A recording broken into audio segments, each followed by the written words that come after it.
Big Boss Kannada season 11ರ ಮೂಲಕ ಕನ್ನಡಿಗರ ಮನೆ ಮಾತಾದ ಶೋಭಾ ಶೆಟ್ಟಿ ಇದೀಗ ಮಹತ್ವದ ನಿರ್ಧಾರವೊಂದನ್ನು ತೆಗೆದುಕೊಂಡಿದ್ದಾರೆ.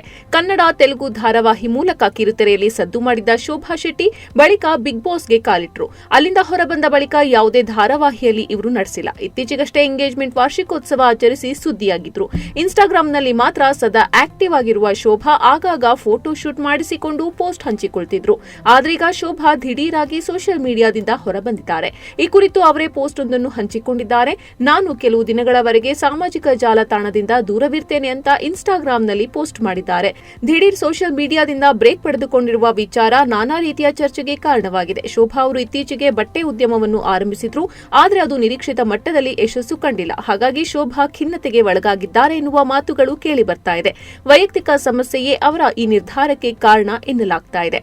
ಬಿಗ್ ಬಾಸ್ ಕನ್ನಡ ಸೀಸನ್ 11ರ ಮೂಲಕ ಕನ್ನಡಿಗರಿಗೆ ಹೆಚ್ಚು ಹತ್ತಿರವಾದ ಶೋಭಾ ಶೆಟ್ಟಿ ವೈಲ್ಡ್ ಕಾರ್ಡ್ ಸ್ಪರ್ಧಿಯಾಗಿ ಎಂಟ್ರಿ ಕೊಟ್ರು. ಇವರು 9ನೇ ವಾರ ಮನೆಯಿಂದ ಹೊರಹೋದ್ರು.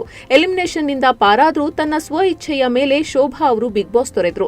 ಅನಾರೋಗ್ಯದ ಕಾರಣ ಇವರು ಅರ್ಧಕ್ಕೆ ಶೋನಿಂದ ಹಿಂದೆ ಸರಿದ್ರು. ಈ ಹಿಂದೆ ತೆಲುಗು ಬಿಗ್ ಬಾಸ್ ಸೀಸನ್ 7ರಲ್ಲೂ ಕೂಡ ಶೋಭಾ ಭಾಗಿಯಾಗಿದ್ರು. ಅಲ್ಲಿ ತಮ್ಮ ಜಗಳ ಮಾತುಗಳ ಮೂಲಕವೇ ಜನಪ್ರಿಯ ಆಗಿದ್ರು. ಮೂಲತಃ ಕರ್ನಾಟಕದವರಾದ ಶೋಭಾ ತೆಲುಗು ಕಿರುತೆರೆಯಲ್ಲಿ ಹೆಚ್ಚು ಜನಪ್ರಿಯವಾಗಿದ್ದಾರೆ. ಕಾರ್ತಿಕ್ ದೀಪಂ ಧಾರಾವಾಹಿ ಮೂಲಕ ಹೆಚ್ಚು ಜನಪ್ರಿಯರಾಗಿದ್ರು.